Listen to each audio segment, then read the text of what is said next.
السلام عليكم ورحمة الله وبركاته. صاحبي الميل بأدون كجوكتان وسلامتهين مالين وناكسن انت اسكدب waxaan rabaa xoogaa inaan ka iraado arinta maalmaha baraha bulshada haysato taasoo ah ragga Soomaaliyeed badankoodii inay safar u yihiin dalka Morocco si halka ugu soo guursadaan gabdhaha Maqribiyaadka ama gabdhaha u dhashay dalka Morocco.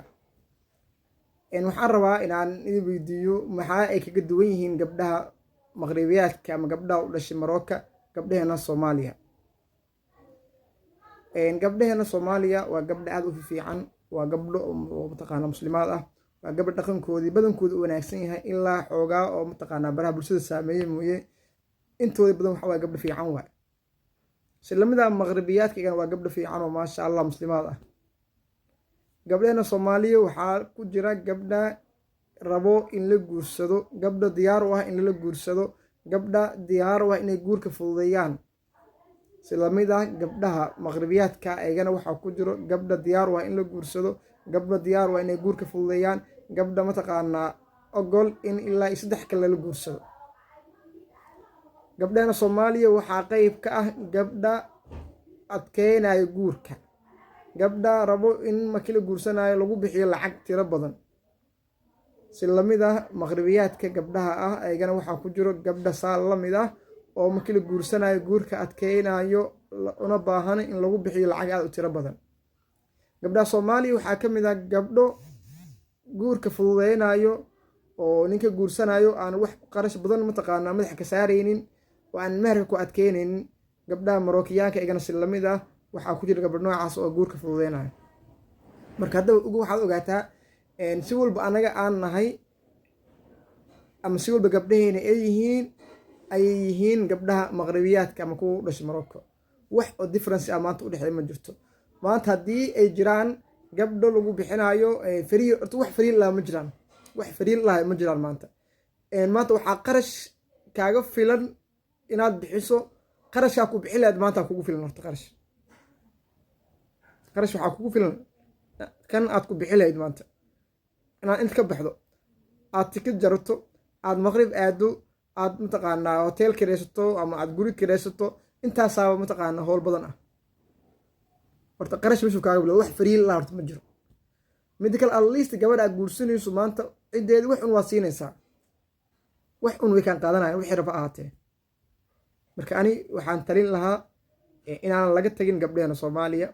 gabdho fiicanaa jiro oo aad u wanaagsan oo diinta bartay, dhaqankoodu fiican yahay, guurka diyaar u ogol, in ayaga u baahan in la guursado, guurka aan adkeynaynin, fududeynayo. adaa fiirin hal xabaad shukaasatay, hashaas hadday kugu adkayso ama qarash badan ku weydiiso ayada kaliya gabar maahan, shukaansiga badi gabdho badan raadi, waad arkaysaa gabdho fiican oo mataqaana oo aan kugu adkeynaynin. mid kale gabadhaan wax lagu bixiyo qasab waay. gabadhaan waali la dhalay mataqaana waali la soo barbaariyey, gurigaaga mataqaana ay ku imaan rabtaa, marka qasab waa in wax un aad maanta ka bixiso. si lamid ah meherkana diinteenaba waxa waaye waajib ka dhigtayo waxaad farjigeeda ku xalaaleysata waa.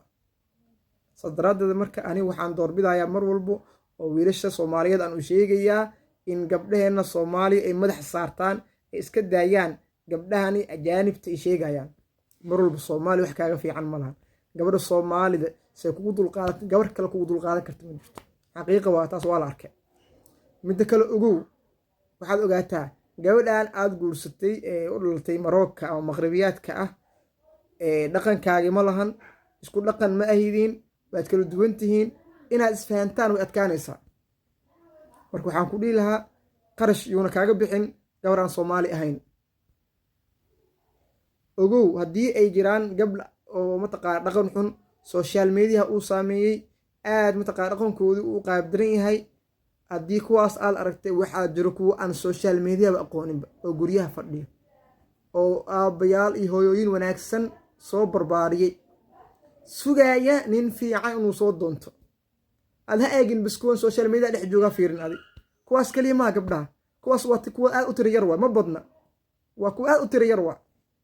kuwa ugu badan gabdhaheena social media mis soo dhigaan, way isticmaali karaan oo ciwaan way leeyihiin, laakiin inay isoo dhigaan, isoo muujiyaan, jirkooda soo muujiyaan, agtarkooda saas maa gabdhaheena Soomaaliya. may su-aalaan ku weydiina aad laftigaaga, xaafadda aad degan tahay ama magaalada aad degan tahay imise gabdhood ayaa taqaanaa oo social media isticmaala muuqaaladooda soo dhiga ayagoo qaaban isoo dhiga ayagoo mataqaanaa balaayo xumaanka sheekeyna isoo dhiga iyo waxaad fiirisaa imise kaloo guriga dhex joogo aanan social media isoo dhigin aan social media isticmaalin babadhi ku sameey xaqiiqatan waxaa badan kuwa guryaha joogo fadhiya aanan social media isticmaalin taa marka waxay caddeynaysaa gabdheen agtarkoodii inay fiican yihiin ay wanaagsan yihiin marka haddii aad rabto inaad guursato haba ogaanin gabdha soomaaliyeed yaa waxba laguu sheegin ayaan hore waxaa naloo ammaani jiray ayaantii dagaalka uu ka socday etoobiya iyo kuwan tigreega iyo isdagaalayeen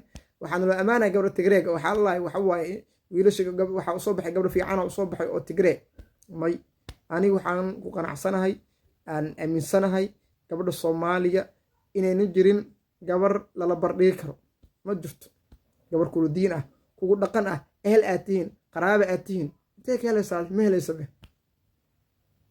marka yaa la mogaanin gabdheena soomaaliya warkaan kalena iska daaya ee haddaad guur diyaar u tahay oo aanay beebeen kaa ahayn waa ka gabar way joogtaa raadi gurisamo xataa kuu joogto maanta gurisamo ilaa kheyra siiyo dadka abaabulay waxay mataqaanaa sameeyeen hab sahlan fudud aad gabar ku heli karto raadso marka beebeenta iska jooji kharashna yuu kaaga bixin maqrib adoo gurigaaga joogo aad heli kartaa gabar fiican kuu qalanta aad heli kartaa ahludiin ah marka raadso asalaamu calaykum waraxmatullaahi wabarakatu